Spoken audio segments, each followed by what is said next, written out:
नमस्कार विद्यार्थी मित्रांनो, मी मुकेश पाटील, सुमन हायस्कूल नंबर 5, सामाजिक विज्ञान विषय शिक्षक. इयत्ता 10वीच्या सामाजिक विज्ञान विषयातील प्रकरण 11 भारत जलसंसाधन, जे आपल्याला SSC बोर्ड परीक्षामध्ये 4 गुणांसाठी विचारले जाते. या परीक्षेत सेक्शन ए मध्ये 1 मार्कासाठी 2 प्रश्न आणि सेक्शन बी मध्ये 2 मार्कासाठी 1 प्रश्न या प्रकरणावर विचारला जात असतो. या प्रकरणाचा भाग क्रमांक 1 आपण आता अभ्यासणार आहोत. चला तर विद्यार्थी मित्रांनो, अभ्यासूया भारत जलसंसाधन.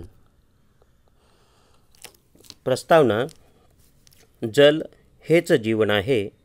पाण्याशिवाय पृथ्वीवर कोणत्याही प्रकारचे जीवन असणे शक्य नाही. पाण्याच्या उपयोगाची यादी खूप लांब आहे. जीवसृष्टीचे अस्तित्व आणि कोणत्याही देशाच्या समृद्धीचा आधार शेती आणि त्यामध्ये वापरण्यात येणाऱ्या पाण्यावर असतो. पाण्याची विशेष आवश्यकता पिण्यासाठी, घरगुती कार्यात आणि उद्योगात असते. वाढती लोकसंख्या आणि विकास कार्यामध्ये ज्या गतीने पाणी वापरले जात आहे, त्या रीतीने पाण्याची कमतरता निर्माण होत आहे. पाण्याचा विवेकपूर्ण उपयोग खूपच आवश्यक आहे. पाणी हे मर्यादित जलसंसाधन असल्याने व त्याचा पर्यायही नसल्याने पाण्याचे संरक्षण महत्त्वाचे बनलेले आहे. म्हणून असे म्हणता येईल की जल हे जीवनाचे अभिन्न अंग आहे. आपण खाली दिलेल्या चित्रांमध्ये बघू शकतो की पहिल्या चित्रात पाण्यासाठी विहिरीतून प्रयत्न केले जात आहेत पाणी काढण्यासाठी. दुसऱ्या चित्रामध्ये सिंचनासाठी उपसा केला जातो आहे विहिरीमधून. तिसऱ्या चित्रामध्ये नदीवर वेगवेगळी कामं करून घेण्यासाठी पाण्याचा निश्चित वापर केला जातो आहे. चौथ्या चित्रामध्ये मात्र या ठिकाणी दाखवलेलं आहे की आपण जे पाण्याचे उपयोग करतो ते उपयोग काटकसरीने केले पाहिजेत. आता आपण या प्रकरणाचा पुढचा मुद्दा बघूया, जलस्रोत. जलस्रोताचे मित्रांनो मुख्य 3 प्रकार पडतात. पहिला प्रकार आहे वृष्टीय जल, दुसरा प्रकार आहे पृष्ठीय जल आणि तिसरा प्रकार भूमिगत जल. त्यातील पहिला प्रकार आपण बघूया, वृष्टीय जल. पृथ्वीवरील जलसंसाधनाचा मुख्य स्रोत वृष्टी आहे. वृष्टीचे अनेक प्रकार असू शकतात, ज्यामध्ये पाण्याचा पाऊस पडतो, बर्फाची वृष्टी होते, हिम पडतो, दहीवर पडत असते. अशा प्रकारे सर्वच प्रकारच्या पाणी देणाऱ्या स्रोतांना वृष्टी असं म्हटलं जात असतं. नदी, सरोवर, झरे, विहीर हे गौण स्रोत असून ते वृष्टीचे आभारी आहेत, कारण या सर्वच स्रोतांना वृष्टीपासून पाण्याचा पुरवठा होत असतो. म्हणून असे म्हटले जाते की पृथ्वीवरील जलसंसाधनाचा मुख्य स्रोत वृष्टी आहे. दुसरा क्रमांक, पृष्ठीय जल. पृथ्वीच्या सपाटीवरील जल नदी, सरोवर, तलाव, झरे वगैरे स्वरूपात पाहायला मिळत असते. ते पृष्ठीय जल असते. पृष्ठीय जलाचा मुख्य स्रोत नद्या आहेत. मित्रांनो, पृष्ठीय जल आणि पृष्ठीय जल याच्यावर बोर्डाच्या परीक्षेमध्ये 1 मार्कासाठी प्रश्न विचारला जातो की पृथ्वीवरील जलसंसाधनाचा मुख्य स्रोत काय. त्यावेळेस आपण वृष्टी हा पर्याय निवडला पाहिजे. तर पृष्ठीय जलाच्या संदर्भात पृष्ठीय जलाचा मुख्य स्रोत कोण आहे, तर नद्या आहेत. नद्या आणि वृष्टी हे ऑप्शन निवडत असताना पर्याय कोणत्या प्रश्नासाठी विचारलेला आहे त्यानुसार आपण उत्तर निवडले पाहिजे, म्हणजे आपला 1 मार्क वाया जाणार नाही. तिसरा प्रकार आहे भूमिगत जल. पृष्ठीय जलाचे जमिनीत अवशोषण झाल्यामुळे भूमिगत जल प्राप्त होते. भूमिगत जलाचा साठा मर्यादित स्वरूपाचा आहे. भारताच्या उत्तरेच्या मैदानी प्रदेशामध्ये सुमारे 42% भूमिगत जल मिळते. या भूमिगत जलाचा सर्वात जास्त उपयोग जो आहे तो सिंचनासाठी होतो. दक्षिण भारतात पठारी प्रदेश आणि पर्वतीय विस्तारामुळे भूमिगत जलाचे प्रमाण कमी पाहायला मिळते, कारण या उताराच्या विस्तारामुळे पाणी जे आहे ते वाहून समुद्राला जाऊन मिळत असते. म्हणजेच जमिनीमध्ये अवशोषण हा जो घटक आहे तो जास्त पाहायला मिळत नाही. चित्रामध्ये आपण बघू शकतो की पहिलं चित्र बर्फाच्या स्वरूपात म्हणा किंवा पावसाच्या स्वरूपात म्हणा पाण्याची वृष्टी होत आहे, ज्याला वृष्टीय जल आपण म्हणू शकतो.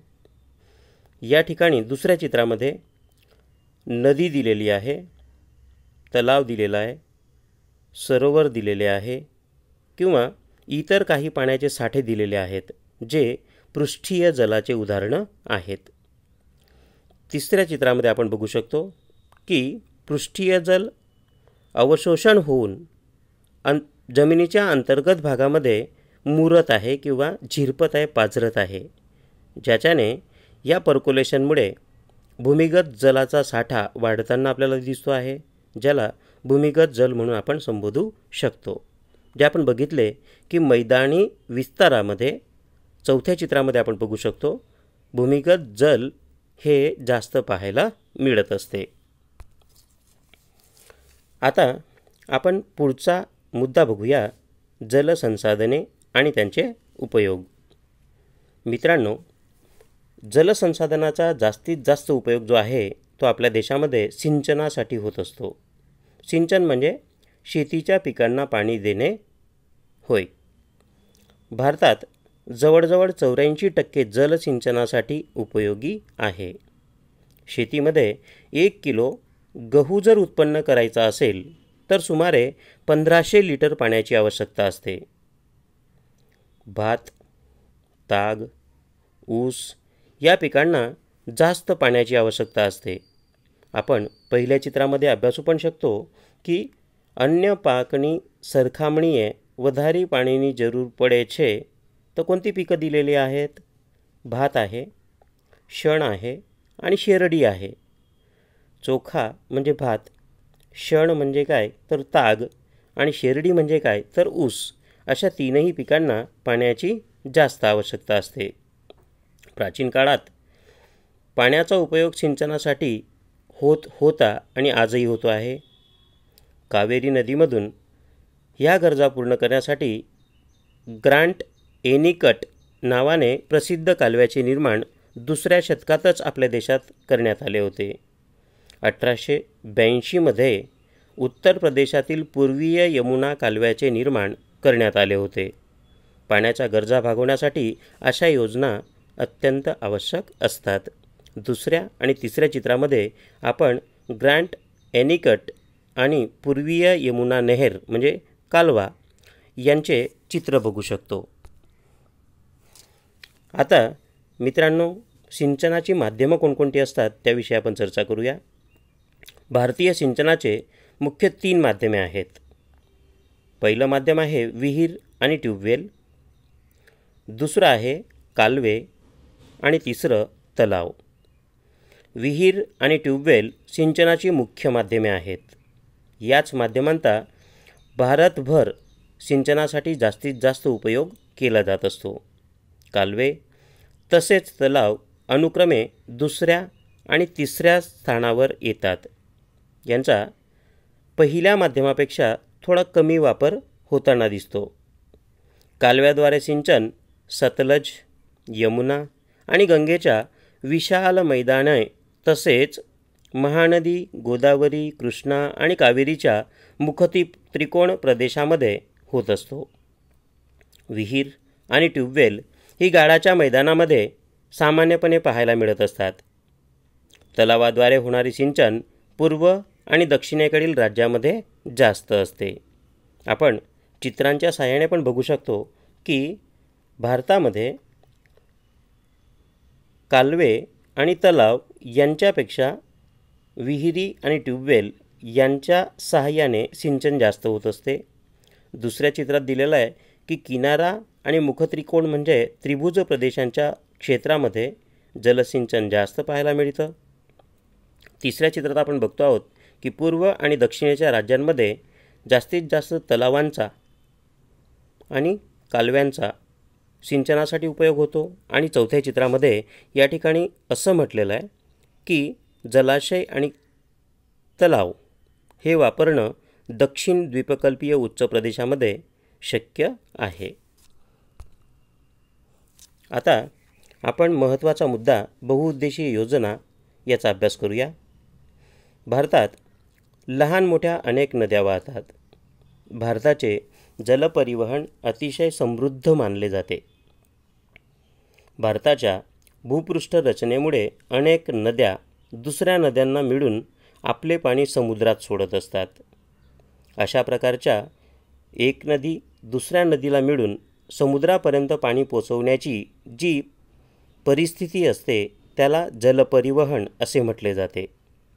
या समुद्रात वाया जाणाऱ्या पाण्याचा नदीवर बांध बांधून पाणी अडवून त्या पाण्याचा विविध उद्देश पूर्ण करण्यासाठी उपयोग करण्यात येतो. अशा अनेक उद्देश डोळ्यासमोर ठेवून नदीवर बनवण्यात येणाऱ्या बांध योजनांना बहुउद्देशीय योजना असे म्हणतात. पहिल्या चित्रामध्ये आपण पाहत आहोत की नदी आणि त्याच्या उपनद्या येऊन एका ठिकाणी मिळत आहेत आणि मोठ्या नदीच्या पात्रातून ते पाणी वाहून सरळ समुद्रापर्यंत पोचत आहे. दुसऱ्या चित्रामध्ये या ठिकाणी दाखवलेलं आहे की एक शेतकरी या पाण्याचा उपयोग एकत्रित करून आपल्या शेतासाठी करताना दिसतो आहे.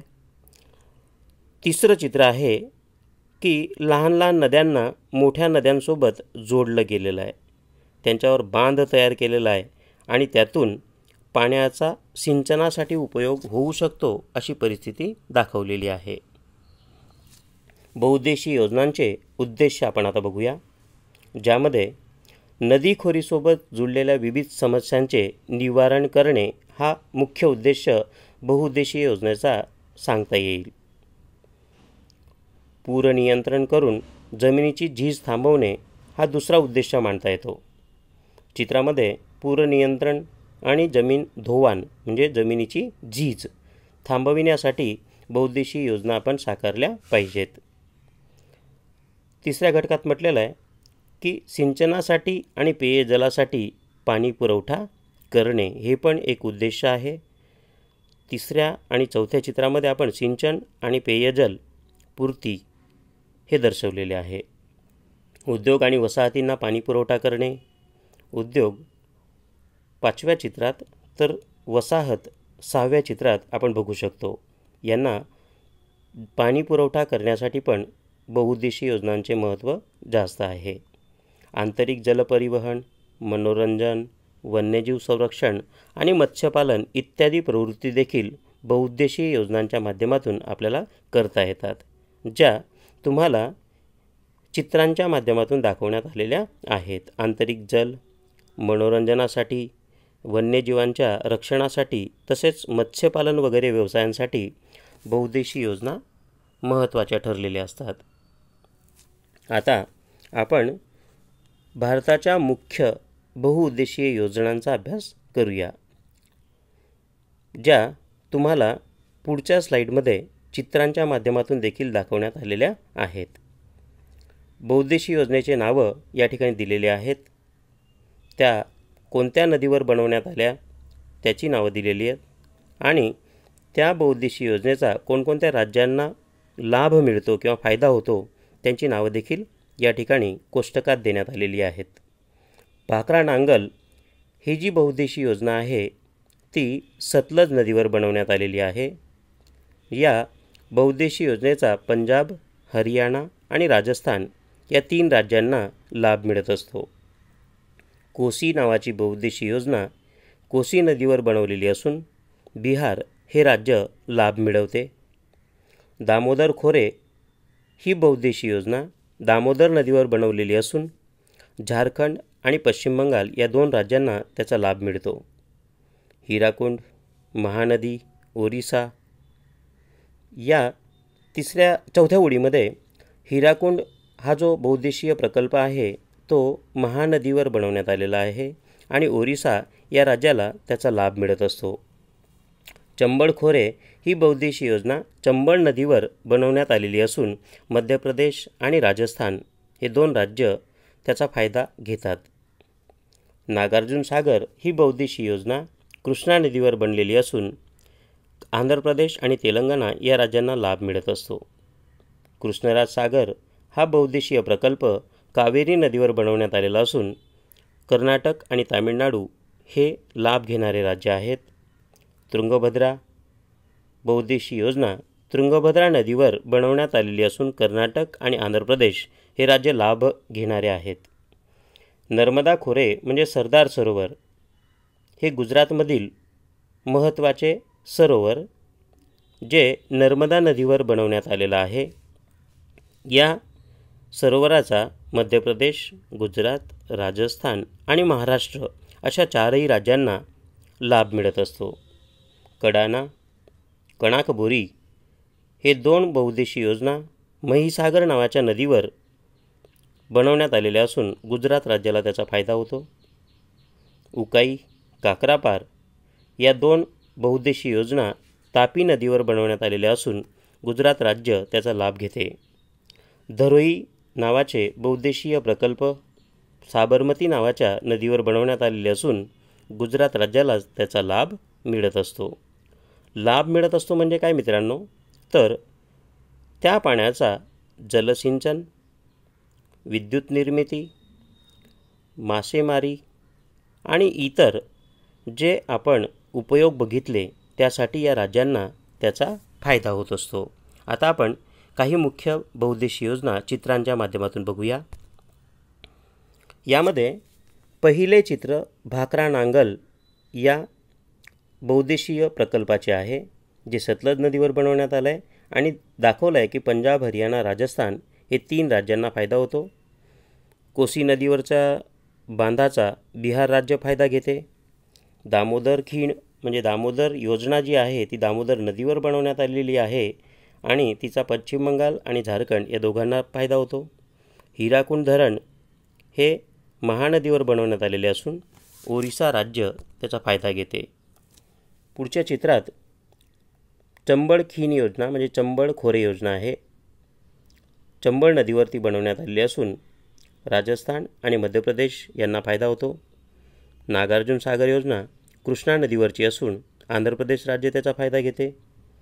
तुंगभद्रा या नदीवरच्या तुंगभद्रा योजनेचा कर्नाटक आणि आंध्र प्रदेशला फायदा मिळतो. तर नर्मदा म्हणजे सरदार सरोवर योजनेचा नर्मदा नदीवर निर्माण करण्यात आलेले असून गुजरात, राजस्थान, मध्य प्रदेश, महाराष्ट्र या 4 राज्यांना फायदा मिळत असतो. आता आपण सिंचन म्हणजेच पाणीपुरवठा क्षेत्रांचे वितरण देशात कशा प्रकारचे झालेले आहे ते बघूया. भारतात प्रत्येक राज्याच्या संदर्भात सिंचनाच्या क्षेत्रात खूप फरक आहे. आंध्र प्रदेशचे किनारीवर्ती जिल्हे, गोदावरी, कृष्णा नदीचा त्रिभुज प्रदेश, ओरिसाच्या महानदीचा त्रिभुज प्रदेश, तामिळनाडूतील कावेरीचा त्रिभुज प्रदेश, पंजाब, हरियाणा तसेच पश्चिमी उत्तर प्रदेश इत्यादी देशातील सघन सिंचन क्षेत्र आहेत. स्वातंत्र्यानंतर भारतात एकूण सिंचन क्षेत्र जवळजवळ 4 पटीने वाढलेले आहे. म्हणजे त्याच्यात आमूलाग्र बदल झाला आहे जो सिंचनासाठी महत्त्वाचा ठरलेला आहे. स्पष्ट लागवड क्षेत्राच्या जवळजवळ 38% भागात सिंचन होत असते. आपण चित्रांच्या माध्यमातून बघू शकतो की या ज्या नद्या आहेत या नद्यांच्या मुखत्रिकोण म्हणजे त्रिभुज प्रदेशांच्या क्षेत्रामध्ये वेगवेगळ्या माध्यमांचा उपयोग करून सिंचनाचे कार्य केले जात आहे. आणि दुसऱ्या चित्रामध्ये स्वातंत्र्यानंतर सिंचनाच्या व्यवस्थेमध्ये खूप मोठा बदल झालेला आहे. म्हणजे जवळपास 4 पटीने त्याचं क्षेत्र वाढलेलं आहे हे दाखवण्यात आलं आहे. भारताच्या राज्यामध्ये सिंचन क्षेत्रातील वितरणामध्ये खूप असमानता आहे. मिझोरममध्ये स्पष्ट लागवड क्षेत्राच्या 7.3% विस्तारातच सिंचन क्षेत्र पाहायला मिळते, जे आपण पहिल्या चित्रात बघू शकतो. पंजाबमध्ये अगदी उलट, म्हणजे सिंचन क्षेत्राचे प्रमाण 90.8% आहे, जे आपण दुसऱ्या चित्रामध्ये बघू शकतो. अशा प्रकारे एकूणच सिंचन क्षेत्राचे स्पष्ट लागवड क्षेत्राच्या संदर्भात खूपच असमान प्रमाण पाहायला मिळतं.